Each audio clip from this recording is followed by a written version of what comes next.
It's because...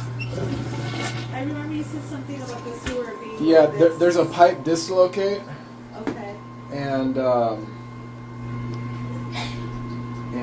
it's likely... I remember exactly what I did last time. Okay. I didn't even have to use a snake. I just put the chains in there Okay. and just kind of smacked it out. On the back, right? You don't have to Yeah. do anything here. Okay. Yeah. Okay, there is a clean out right under here somewhere. I guess they don't use this.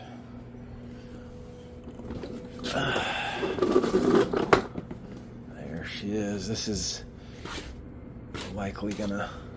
Oh, shoot. It's already dookied. Yeah, this is going to spew a little bit. So, let me get some... Yikes. Squirting. Ooh. Well, I put that ooh, look at that golden nugget right there. That's a good one.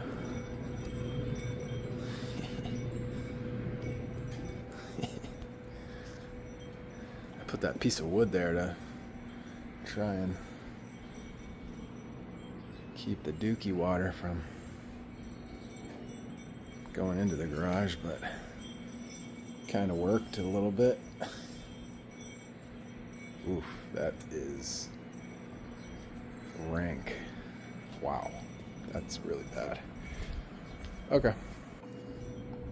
Now, I wouldn't recommend anybody doing this, but because I've been here, I was probably here about a year ago, because I've been here and I've done this once before, I'm going to clear this with the camera, or at least attempt to clear it with the camera,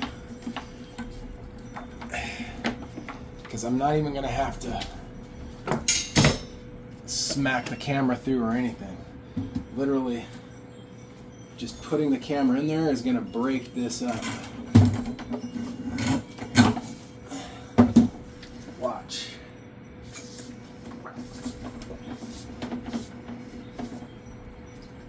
This will clear it.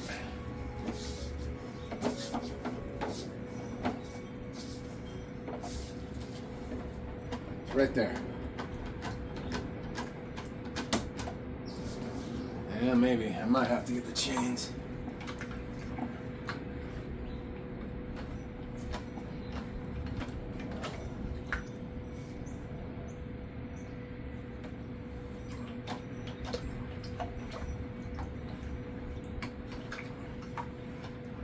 No, maybe not.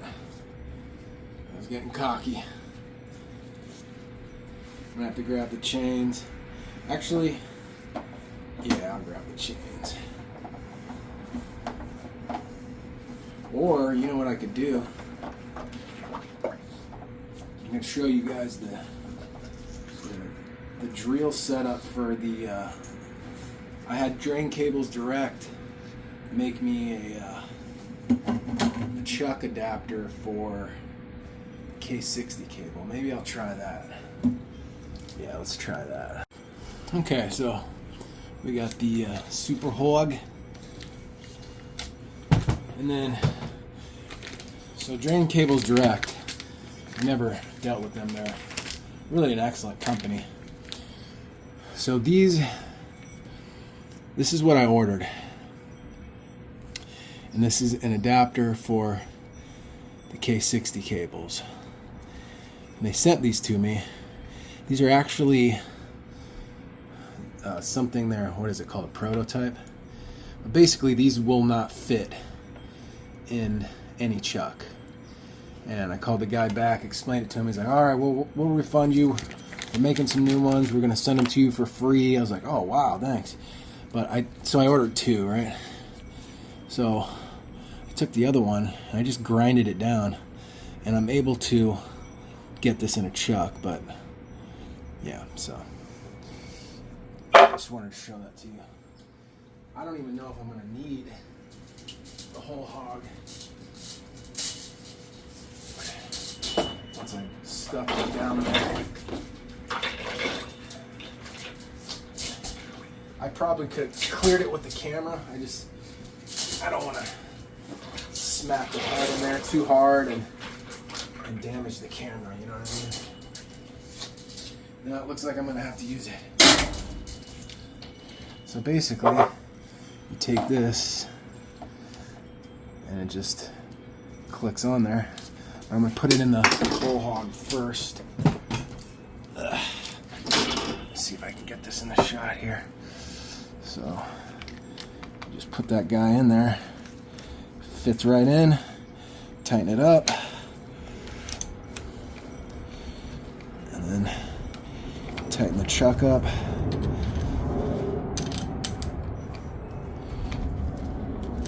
Right like that. There you go. So then you take the K60 cable.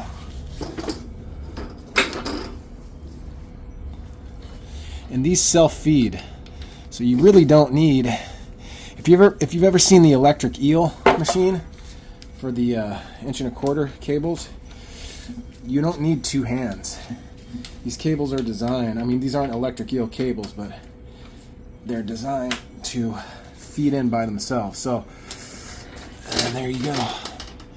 So if it's not feeding in, that means you're on the clog, and just keep working with it.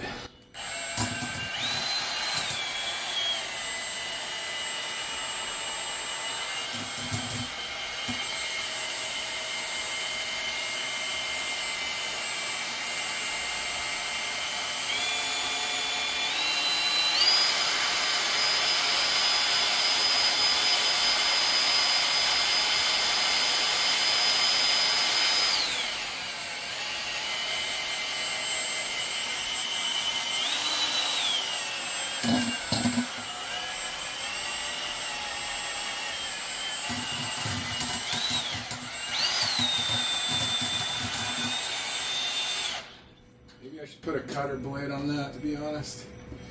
I probably should.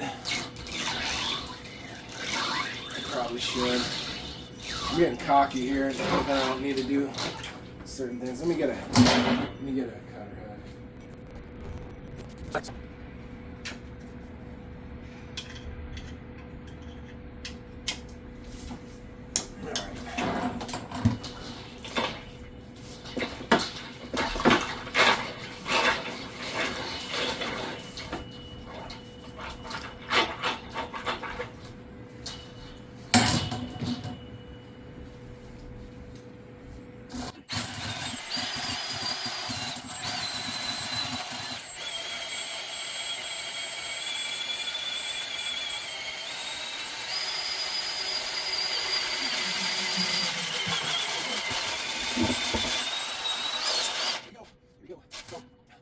One thing that can get confusing about sectional cables is they're designed to feed in by themselves.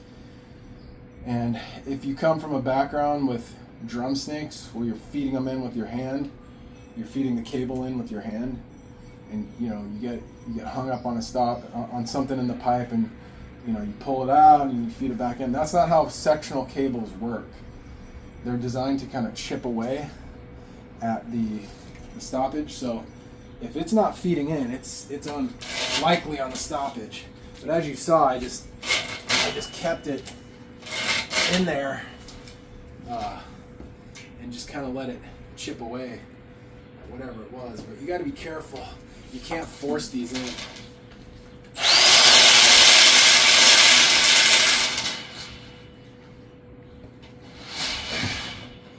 Ask me how I know that. I've gotten these cables stuck before.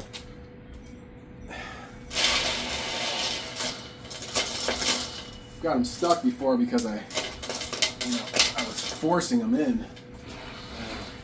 You really don't want to do that.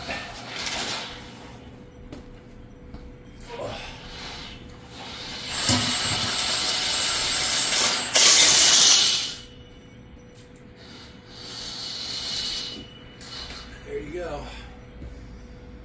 So now we can camera it. It's not roots or, I mean, it might be roots, but there's a big old pipe dislocated here.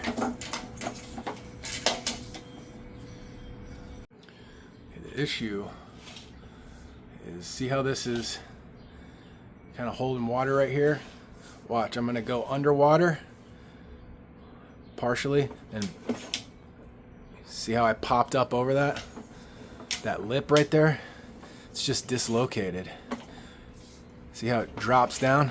Watch. See how it drops down? The camera head, watch. That's the clog.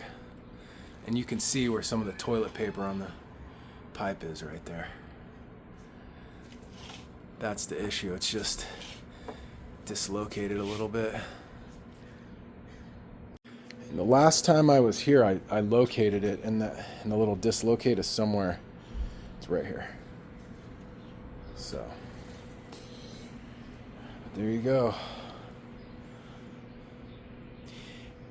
You know, this method, using a whole hog for a beginner, I think would be safer than actually using the K60 machine, because when I was new to the K60, you just have a tendency to want to force that cable in there, because you got one hand working the lever on the K60 and then you have a free hand, and you know, if it's not going, you're like, dude, why are you not going? At least for me, I get impatient, and then you start forcing the cable into the drain, and I'm telling you, with these sectional cables, that is not what you want to do. You'll have issues. You may be successful a few times, but you'll eventually get in some deep trouble if you force these sectional cables, because they feed in by themselves, and they're designed to kind of chip away at the clog. And I mean, you saw it. Like, I had both my hands on this, half the cable was out, kind of flopping around, but eventually it got it. You just have to be patient. So yeah, that's it.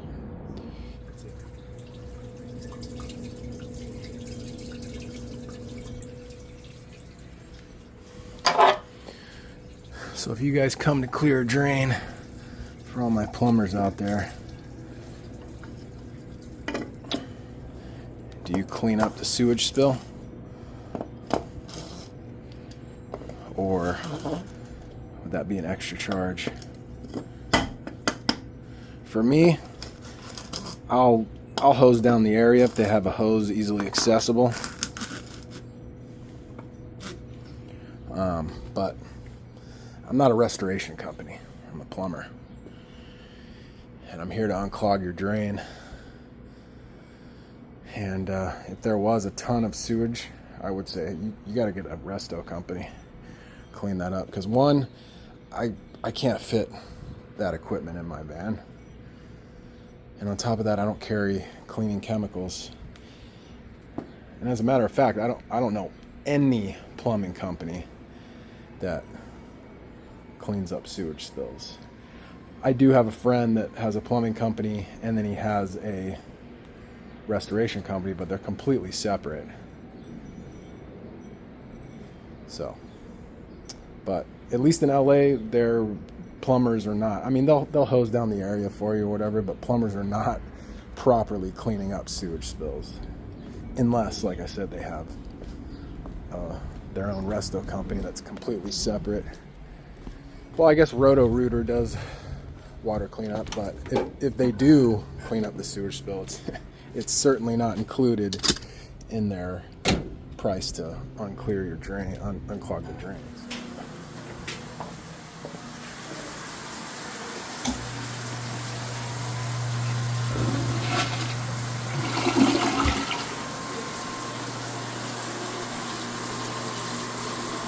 Like, I'll rinse this stuff down. That's no problem.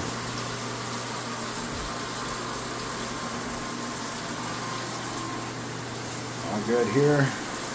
Clean this up for him.